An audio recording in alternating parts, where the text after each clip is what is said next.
지난 시간에 이 디모데 후서 그 3장 바로 15절 말씀 중에 이 성경은 우리로 하여금 구원에 이르는 지혜가 알게 하는 거라고 말씀을 드렸습니다. 이번에도 그 시간 이어서 두 번째 하나님께서 사람에게 요구하시는 오늘은 본문에 대해서 함께 공부해 보도록 하겠습니다. 같이 한번 읽겠습니다. 문답 3번. 성경은 주로 무엇을 가르치고 있는가?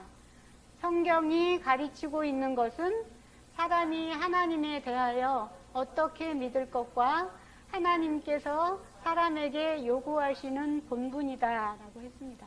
지난주에 하나님에 대하여 우리가 어떻게 믿을 건가 라고 해가지고 두 가지로 했습니다. 여기 보면은 하나님은 일단 우리를 예수 그리스도께서 우리를 구원하신 구원주로서 그분의 그 보혈로 그 피값으로 우리를 죄를 사해 주셨기 때문에 그분은 우리의 주인이시다. 예수 그리스도는 나의 주인이시다. 이 부분을 일단 믿어야 된다고 했습니다. 그 다음에 그럼 이분은 이 성경을 통해서 우리를 어떻게 해주시고 싶으신 건가? 구원주라고 하셨잖아요. 그래서 이 성경에는 구원에 이르는 지혜가 있다는 것을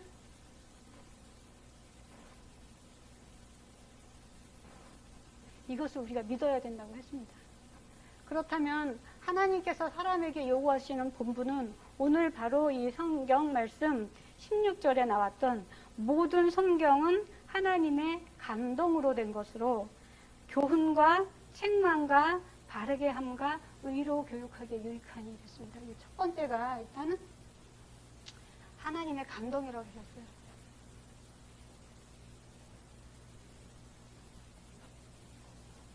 하나님이 감동으로 하셨는데 그 다음에 된 것으로 우리한테 교훈과 책망과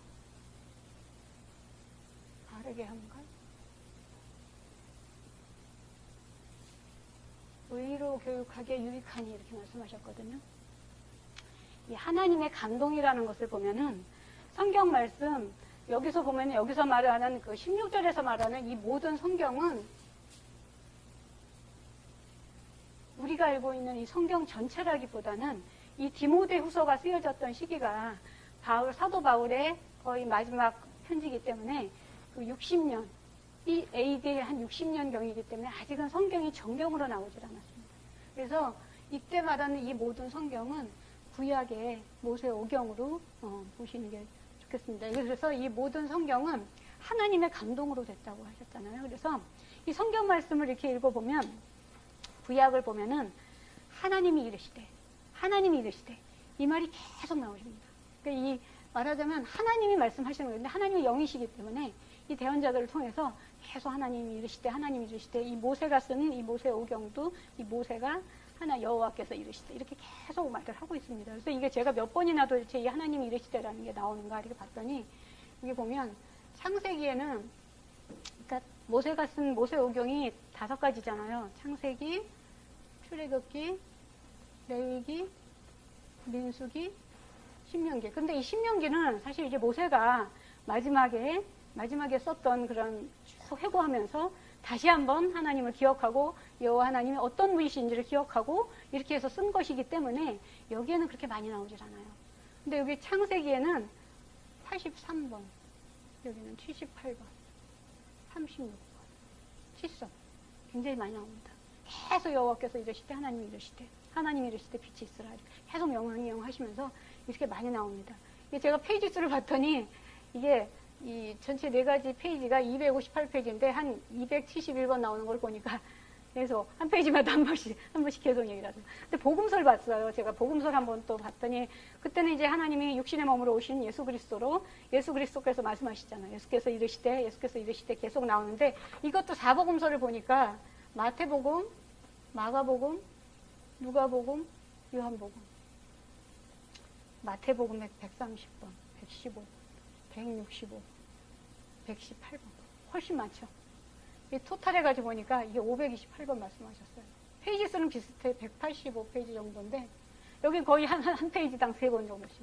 이때는 이제 육신으로 오셨기 때문에 계속 안 되니까. 왜냐하면 처음에 하나님이 이제 말씀하셨을 때랑 예수 그리스도가 말씀하셨을 때랑 예수님은 이제 유대인들이 안 듣잖아요. 이 율법을 너무나 잘 알지만 그 행위를 보니까 계속 화있을진저 얘기하시면서 안 되는 부분에 대해서 계속 가르치시는 부분이 많고 하기 때문에 굉장히 말씀을 많이 하세요.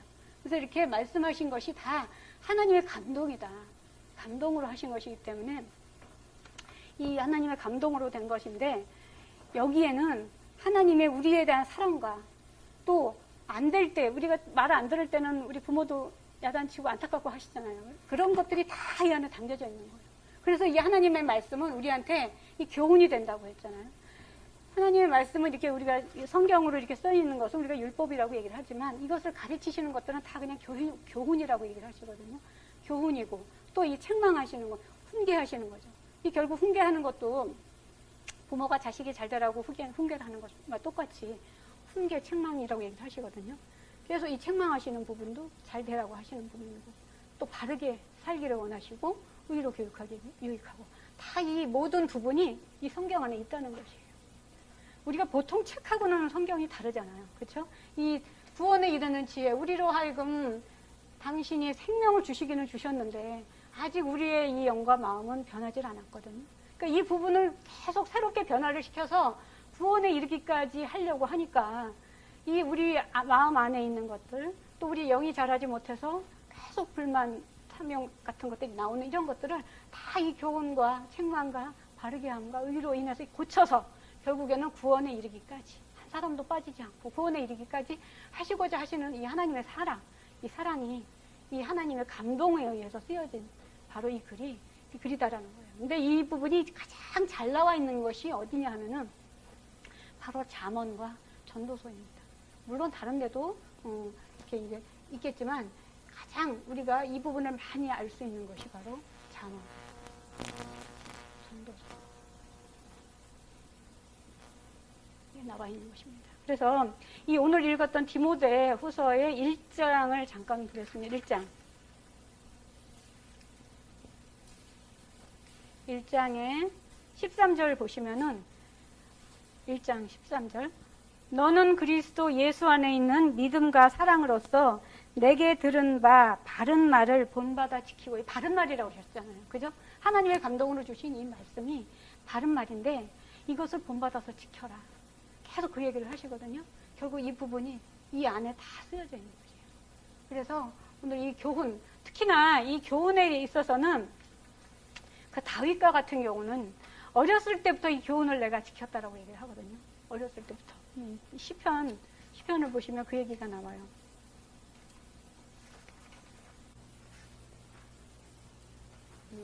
시편 71편 17절 보시면 시편 71편 17절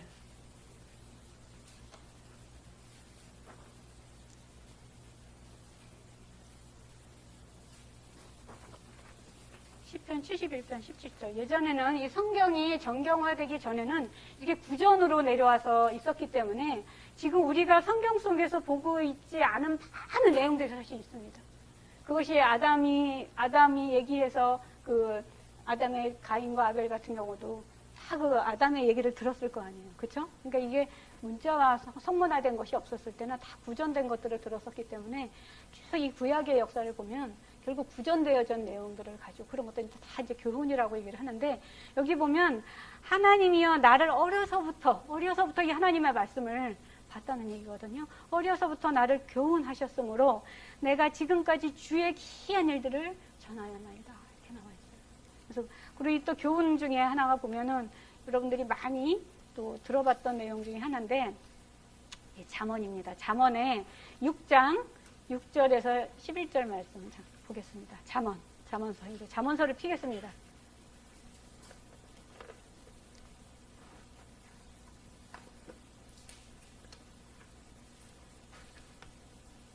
잠언서 6장 6절에서 11절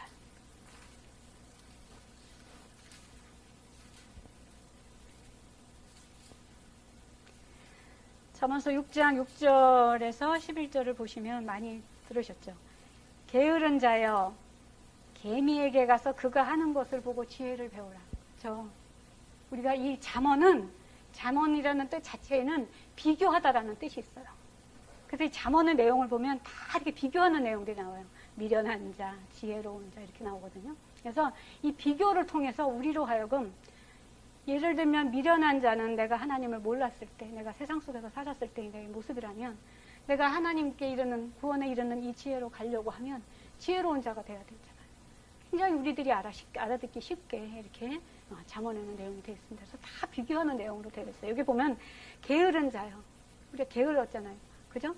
조금만 더 있다가 보고 성경 말씀을 자꾸 보려고 해도 조금만 더 이것 좀 하고 보고 이것 좀 하고 이렇게 자꾸 이렇게 미루게 되잖아요. 그래서 게으른 자요. 개미에게 가서 그가 하는 것을 보고 지혜를 얻어라. 개미는 두령도 없고 감독자도 없고 통치자도 없으되 먹을 것을 여름 동안에 대비하여 추수 때의 양식을 모으니라. 제가 이것을 읽으면서 뭐가 생각이 났었냐면 개미하고 배짱이 생각이 났어요. 개미가 열심히 일을 하는데 배짱이는 열심히 노래하고 놀다가 추워서 먹을 게 없어가지고 이렇게 도움을 청하러 오잖아요. 그래서 이 게으른 자야, 이 어느 때까지 누워 있겠느냐.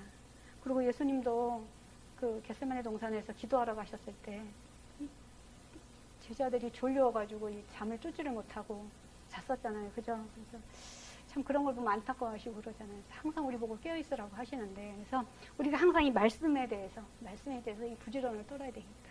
이 개미에게서 우리가 배워야 될 것이 벌써 우리가 말씀을 보는 것에 대해서 그 부지런, 게으르지 말아야 되겠다. 이런 것들을 우리가 배울 수가 있습니다. 그래서 이런 것들이 다 교훈들입니다. 그래서 교훈들이고, 특히나 이 책망 같은 경우도 이 창세기에 보면은 나옵니다.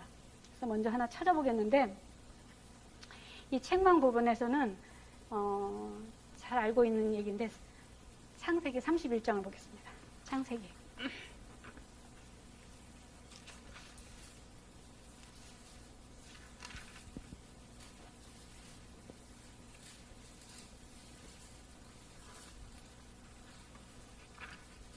책망이라는 단어가 굉장히 많이 나오는데, 책망이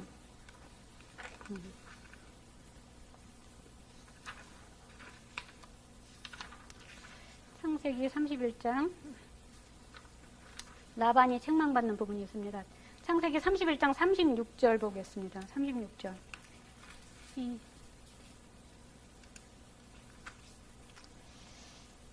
창세기 31장은 야곱에 대한 얘기인데, 야곱이 사실은 그 라헬과 레아 때문에, 사실 라헬과 레아를 이제 야곱이 부인으로 얻게 되지만 사실은 그것도 맞지 않는 얘기예요. 레위기에 보면은 이 자매를 부인으로 얻게 되면 굉장히 많이 복잡하죠. 일어나는 투기나 이런 서로 경쟁자가 되면서 이제 그런 내용이 레위기 18절에 나오거든요. 원래는 그 자매를 한 부인으로 맞이하면 안 돼요. 근데 이 야곱이 그렇게 되잖아요. 결국에는 그 라헬을 사랑했지만 레아를 먼저 받아들여서 결국 그 라헬을 얻기까지 이 야곱이 한 20년 라반의 집에서 섬기게 되잖아요. 근데 결국은 이제 나중에는 자식들도 많아지고 이렇게 하면서 이제 자기 게 없으니까 나중에는 이제 양 가지고 이제 다 이렇게 재산을 불려가지고 이제 나오게 되는 그런 과정에서 지금 여기 보면은 라반이 결국 그걸 알고 모르게 도망을 나오잖아요. 근데 야곱이 이제 그래가지고 라반이 그걸 알아가지고 야곱이 이제 도망가는 걸 알게 돼가지고 이게 쫓아오면서 이게 막 쫓아오는 장면입니다. 그래서 이게 여기 보면 야곱이 노하여 라반을 책망할세 야곱이 라반에게 대답하여 이르되 내 허물이 무엇이니까 그동안 안 했던 얘기를 막 해요. 이제 내 허물이 무엇이니까 무슨 죄가 있기에 외삼촌께서 내 뒤를 급히 추격하나이까. 이 야곱이 처음 화난 장면은 레아를 들여보낼 때 라헬이 들어온 줄 알았는데 아침에 이러다 보니까 레아가 들어와 있잖아요. 그래서 그때 이제 그 아버지한테 장인한테 막 따지죠. 어찌된 일이냐고. 그런데 그 이후로는 불만이 없어요. 계속 그 야곱의 불만이 안 나오는데 이때 이제 야곱이 라반한테 책망을 합니다. 도대체 외삼촌께서 내 뒤를 왜 이렇게 급히 추격하시나이까 하면서 쭉 그 얘기가 42절까지 나옵니다. 여기 보면 그동안 야곱이 20년 동안 어떻게 해왔는지의 내용이 이 안에 쭉 있습니다. 한번 같이 읽어보겠습니다. 36절부터 야곱이 노하여 라반을 책망할세 야곱이 라반에게 대답하여 이르되 내 허물이 무엇이니까? 무슨 죄가 있기에 외삼촌께서 내 뒤를 급히 추격하나이까? 외삼촌께서 내 물건을 다 뒤져보셨으니 외삼촌의 집안 물건 중에서 무엇을 찾아내었나이까? 여기 내 형제와 외삼촌의 형제 앞에 그것을 두고 우리 둘 사이에 판단하게 하소서. 내가 이 20년을 외삼촌과 함께 하였거니와 외삼촌의 암양들이나 암염소들이 낙태하지 아니하였고 또 외삼촌의 양떼의 수량을 내가 먹지 아니하였으며 물려 찢긴 것은 내가 외삼촌에게로 가져가지 아니하고 낮에 도둑을 맞았든지 밤에 도둑을 맞았든지 외삼촌이 그것을 내 손에서 찾았으므로 내가 스스로 그것을 보충하였으며 내가 이와 같이 낮에는 더위와 밤에는 추위를 무릅쓰고 눈 붙일 겨를도 없이 지냈나이다. 내가 외삼촌의 집에 있는 이 20년 동안 외삼촌의 두 딸을 위하여 14년, 외삼촌의 양떼를 위하여 6년을 외삼촌에게 봉사하였거니와 외삼촌께서 내 품삯을 10번이나 바꾸셨으며 우리 아버지의 하나님, 아브라함의 하나님, 곧 이삭이 경외하는 이가 나와 함께 계시지 아니하셨더라면 외삼촌께서 이제 나를 빈손으로 보내셨으리야마는 하나님이 내 고난과 내 순회의 수고를 보시고 어젯밤에 외삼촌을 책망하셨나이다. 이렇게 나오죠. 정말 야곱이 20년 동안 어떻게 지냈는지가 여기 안에 내용이 다 나와 있습니다. 정말 함께 계시지 않았더라면 자기는 살 수가 없었다. 근데 여기 보면 내 품삯을 10번이나 바꾸셨다. 라고 얘기를 하잖아요. 근데 우리가 사실 이렇게 이제 사람을 쓰거나 그러면 그 품삯을 그날을 넘기지 말라고 하셨거든요. 하나님 말씀에는. 근데 그 품삯을 10번이나 바꿨대, 20년 동안. 그러니까 얼마나 이게 야곱에 보면은 낮에는 더위야 밤에는 추위를 무릅쓰고 눈 붙일 겨를도 없이 자식이 이제 뭐 12명이나 됐었으니까 자기가 눈 붙일 겨를도 없이 이렇게 지냈다. 그래서 참 이 야곱의 모습을 통해서 그러한 것을 아시는 하나님이 결국 라반을 책망하시는 그런 모습이 여기에 나옵니다. 그래서 우리가 이것을 읽으면서 우리가 이러한 상황에 내가 또 이렇게 사람을 부리는 입장이라고 하면은 그 하나님이 원하시는 우리한테 내가 부리는 사람한테 그날 줄 삭슬 그날을 넘기면 안 된다. 하나님은 특히나 고아나 과부나 이렇게 약한 사람들을 돌보시기를 이 구약 내내 말씀을 하시잖아요. 근데 이 라반이 참 나빴던 사람이더라고요. 이게 읽어보니까. 그래서 전 그런 부분들을 통해서 이 책망을 통해서 이 책망이 결국에는 우리 나를 통해서 책망을 하시는 거구나. 그걸 통해서 하나님은 우리를 가르치시는 거구나 라는 걸 볼 수가 있고요. 그 다음에 또 하나는 창세기 35장을 보겠습니다. 이것도 35장.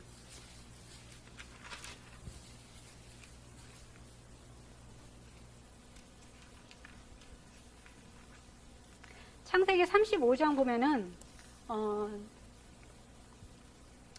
여기 보면 이제 라헬이 마지막 산고로 죽는 이제 과정이 나와요. 이제 라헬이 여기 창세기 35장 18절 보겠습니다. 18절. 여기서 그가 죽게 되어, 이게 라헬이 죽는 과정이거든요. 그가 죽게 되어 그의 혼이 떠나려 할 때에 아들 이름을 베논이라 불렀으나 그의 아버지는 그를 베냐민이라 불렀더라. 그래서 이 가는 중에 이제 떠나서 이제 이삭한테로 가는 중에 이 라헬이 이제 자식을 두 번째 요셉 동생을 낳다가 죽는 장면이 나와요. 이 사실이 나오고서 바로 몇 절 안 있어서 22절을 한번 보세요. 18절, 19절에 라헬이 죽는 과정이 나오고요. 20절, 21절, 22절 불과 3절 뒤에를 보시면 이스라엘이 그 땅에 거주할 때에 루벤이 가서 그 아버지의 첫 빌하와 동침함에 이스라엘이 이를 들었더라 이렇게 나옵니다. 여기서 이스라엘은 야곱이거든요. 근데 이 루벤은 그 야곱의 부인이 결국에는 4명이 됐잖아요. 그쵸? 라헬을 얻으려고 했다가 결국에는 레아까지 얻게 되고 그 다음에 라헬을 얻고 레아의 시녀 실바가 있고, 빌하가 있잖아요. 복도 맞죠? 한 번에 네 여자가 그냥 한꺼번에 한 여자를 바랬다가 이렇게 네 여자를 이렇게 얻게 되는데, 결국 이 라헬이 죽으니까 여기가 시녀였었잖아요. 성경을 계속 읽어보면 레아의 시녀, 라헬의 시녀, 빌하 이렇게 나와 있어요. 근데 이 22절에 보시면 그 아버지의 첩이라고 딱 나와 있어요. 첩이라고 나와 있어요. 결국 라헬이 죽고 나서 이 빌하가 첩으로 된 거죠. 라헬이 죽고 나니까 라헬이 데리고 있었던 그 시녀였던 이 빌하가 결국에는 이제 첩으로 되면서 이 르우벤은 여기 레아한테서 나온 첫 번째 자식이잖아요. 그죠? 결국 이것을 아버지의 첩을 빌하와 동침했다라고 나오거든요. 그런데 그때 이스라엘이 이를 들었더라 그랬는데 이스라엘이 아무 소리도 안 해요. 여기 35장에서는. 근데 이 내용이 39장에 나옵니다. 다시 39장에 이 책망이 나옵니다. 49장. 아니, 49장. 49장에 보시겠습니다.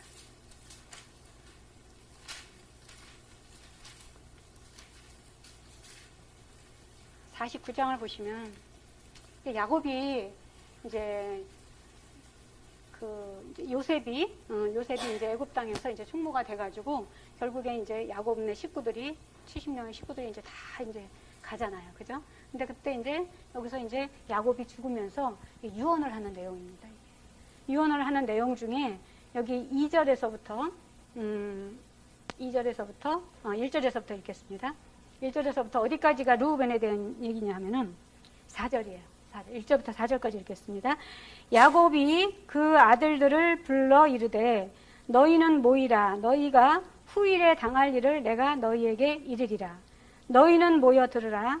야곱의 아들들아, 너희 아버지 이스라엘에게 들을지어다. 르우벤아, 너는 내 장자요, 내 능력이요, 내 기력의 시작이라.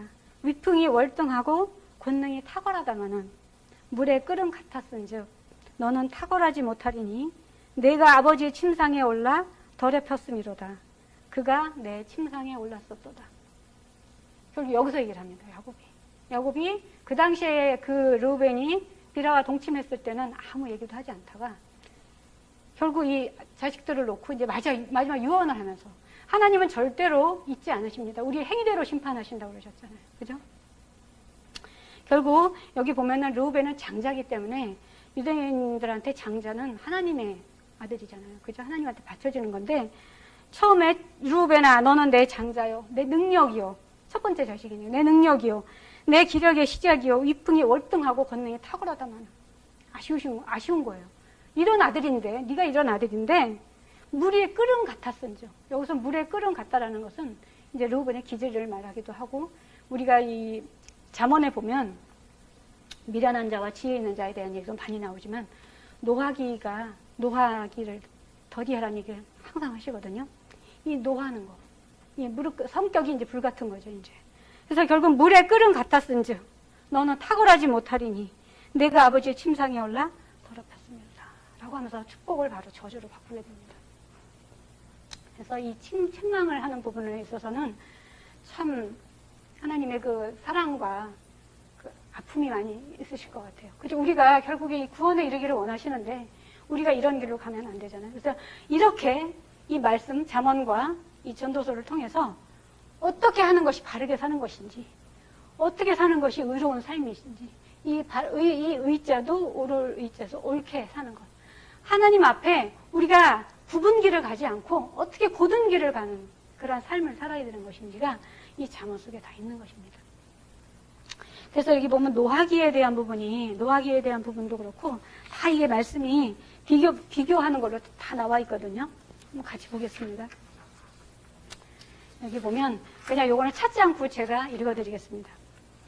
먼저 미련한 자에 대한 부분이 이렇게 나오는데 잠언 18장에 나오는 말씀인데 미련한 자는 명철을 기뻐하지 아니한대요. 우리가 그 지혜, 하나님의 지혜에서 지혜를 도와주는 우리 지식의 집단 중에서 이 명철이라는 것이 있잖아요. 그죠? 명철이 지혜 다음으로 지식의 집단에 나오는 것인데 이 미련한 자는 이 명철을 기뻐하지 않고 듣는 것도 기뻐하지 않고, 남의 말을 듣는 것도 기뻐하지 않고, 자기 의사만 드러내는 것을 기뻐한대요.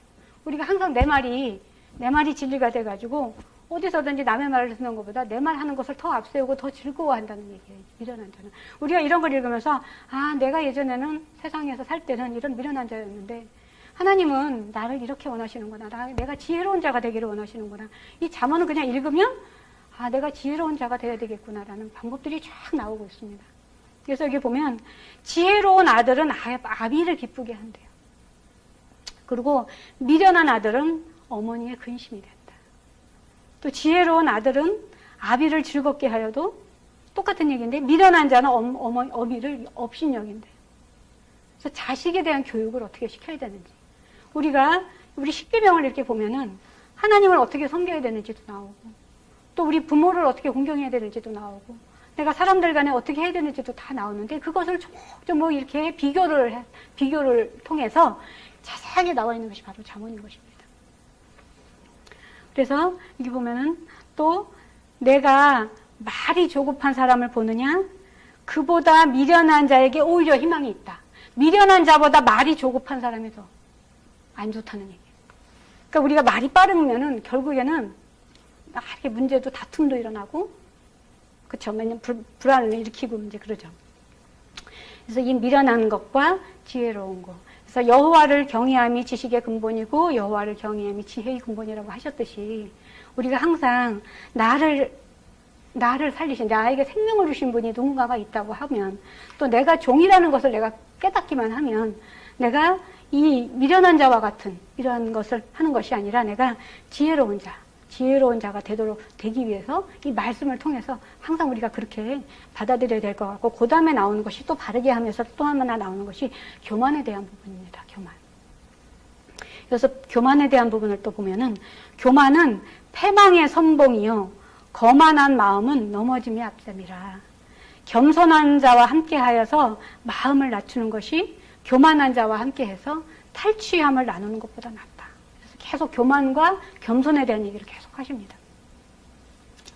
그래서 이 사람의 마음의 교만은 멸망의 선봉인데, 이 겸손이 바로 존귀해지는 그 길잡이다 라고 해서 이 교만과 또 겸손에 대한 얘기. 그럼 우리가 예전에 살았을 때는 내가 교만했죠. 왜냐하면 내가 주인이고 다 나를 위해서 나한테 유리한 그런 삶을 살았다면, 이제는 주인의 마음을 내가 기쁘게 해드리고 주인한테 내가 시원한 냉수 한 그릇과 같은 그런 종의 모습으로 살아야 되기 때문에, 그런 사람들은 항상 겸손하고 그런 삶이 되겠죠. 그 다음에 여기서 또 바르게 함 중에 하나는 사랑에 대한 부분도 굉장히 많이 나와요.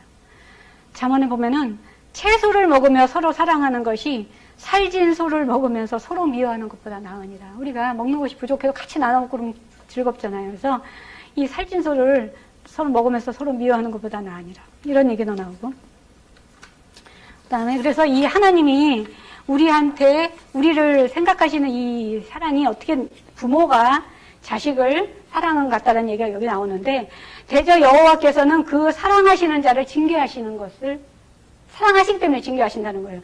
그 사랑하시는 자를 징계하시기를 마치 아비가 그 기뻐하는 아들을 징계한 것 같다. 아들이 귀하고 아들이 이쁘니까 징계를 하신다는 내용이에요. 이게 젊은이에게 주는 교훈이거든요. 그래서 너는 마음을 다하여 여호와를 신뢰하고 내 명철을 의뢰하지 말라. 젊은이들한테 하는 얘기예요. 젊은이들은 또 한참 자기의 의가 강하고 하기 때문에 그런 일들은 많은데, 그 젊은이가 이렇게 잠언의 말씀을 안다고 하면, 범사에 네가 하나님을 인정하고 하나님이 인도하시는 대로, 지도하시는 대로 그 길을 간다고 하면 하나님은 너무 기쁘시겠죠. 그렇지 않기 때문에 징계를 하신다는 얘기거든요. 그래서 이 교훈과 이 책망과 바르게 함과 이 모든 것은 하나님이, 당신이 우리를 자식같이 여기기 때문에, 아들같이 여기기 때문에, 우리는 종이라고 하지만 하나님은 아들같이 여기기 때문에 그러시는 거예요. 그리고 예수님도 그러셨죠. 친구를 위해서 목숨을 버리는 것이 가장 큰 사랑이다. 그리고 너희가 이렇게 내 계명을 지키면 너희는 내 친구다라고 얘기하셨잖아요. 그죠? 종이라고 안 하셨어요. 우리가 종인 거지, 예수님이나 하나님은 저희들을 아들이라고 하시고 친구라고 하시고 이렇게 얘기를 하셨잖아요. 그래서 우리로 하여금 어떻게 해야 되겠는지 이 교훈에 대한 부분이 쭉 나오는 것입니다. 근데 이 마태복음에 보면은 장로의 유전이라는 게 나오거든요. 장로의 유전이라고 그래서 사실 이 성경이 이제 AD 이게 정경이 된 게 이제 한참 300몇 년대, 300년이 지나서 이제 이렇게 정경이 되기 때문에 그 전에는 다 이렇게 전해져 내려오는 것을 가지고 특히나 바벨론 포로에 끌려갔다가 왔을 때 그들이 느끼기에 에스라라든가 이런 학자들이 느끼기에 또는 그 모든 유대인들이 느끼기에 우리가 하나님 말씀을 안 들었기 때문에 우리가 이렇게 고통 속에 있다가 온 거다. 포로로 있다 온 거다. 그래서 우리가 하나님 말씀을 정말 잘 지켜야 되겠다 이래가지고 그 당시 전해 내려온 것들을 다 이렇게 랍비들을 모아가지고 이렇게 정리를 하게 했어요. 그렇게 해서 한 것이 장로의 유전이고 또 나중에 나오는 것이 탈무드고 이렇거든요. 그러다 보니까 그것을 굉장히 지킬 것을 아주 엄하게 명령을 하다 보니까 신약시대에 보면 너희들이 사람의 계명보다 하나님의 율법을 더 폐한다. 사람의 계명을 지키면서 너희들이 하나님의 율법을 폐한다라는 얘기까지 예수님이 하시는 게 바로 이 장로의 유전을 더 위에다 두는 거예요. 그래가지고 장로의 유전에 의해서 예수님 제자들이 떡 먹을 때 손 씻지 않았다고. 장로의 유전으로 봤을 때는 손을 씻어야 되는데 저들이 손을 씻지 않고 먹었다라고 이제 얘기를 하고 이러시니까 예수님이 야단을 치시잖아요. 어떻게 사람의 계명으로 하나님의 율법을 말씀을 너희들이 폐하려고 하느냐고 하시면서. 그렇지만 우리가 모든 이런 교훈보다도 당연히 하나님의 율법의 말씀이 가장 최우선이죠. 그렇죠? 그렇지만 그것을 우리가 지키는 가운데 이러한 교훈도 있는 것이고 이러한 교훈 안의 뜻은 결국 우리로 하여금 그리스도의 사랑과 그리스도의 믿음을 본받아서 바르게 살기를 원하시는 하나님의 사랑과 그런 것들이 이 안에 다 있다는 것입니다. 그래서 오늘 다음 주까지 해서 이제 문답 3번을 이제 마무리를 할 건데 이 하나님이 가르치시고 있는 것, 사람에게 요구하시는 이 본분 중에 가장 마지막에 이제 그것은 충성입니다. 죽기까지. 예수님께서도 죽기까지 충성하셨던 분이고 또 저희한테도 내 생각을 다 내려놓는 날마다 나를 죽이는 그 충성까지 원하시는 그 부분이기 때문에 이 충성을 다음 주에 하면서 이 문답 3번을 이제 마무리하게 됩니다. 근데 이 문답 3번에 결국 이 두 가지가 이 소요리 문답의 전체입니다. 앞으로 이제 3번까지 오늘 했기 때문에 여기서 이제 4번서부터 38번까지가 이 하나님에 대해서 어떻게 믿을 것인가, 다시 말해서 하나님에 대해서 하나님이 어떤 분이시고 이런 것들을 다 여기서 다뤄주게 될 것이고 그 다음에 39번서부터 마지막 107번까지 소요리 문답이 107문제가 있거든요. 이 39번서부터 107번까지는 바로 하나님께서 우리에게 이 믿음을 통해서 충성까지 가는 우리의 모든 행위적인 부분, 그런 부분을 이제 이렇게 다루게 됩니다. 그래서 그렇게 해서 이 소요리 문답을 정말 통해서 아까 기도에서도 하셨듯이 우리가 정말 어떻게 해야지 하나님을 기쁘게 해드리는 거지. 제일 처음에서 나왔었던 것처럼 그렇게 하나님을 기쁘게 해드리는 여러분들의 그 영과 마음이 새롭게 되는 그런 여러분들이 되기를 축원드립니다.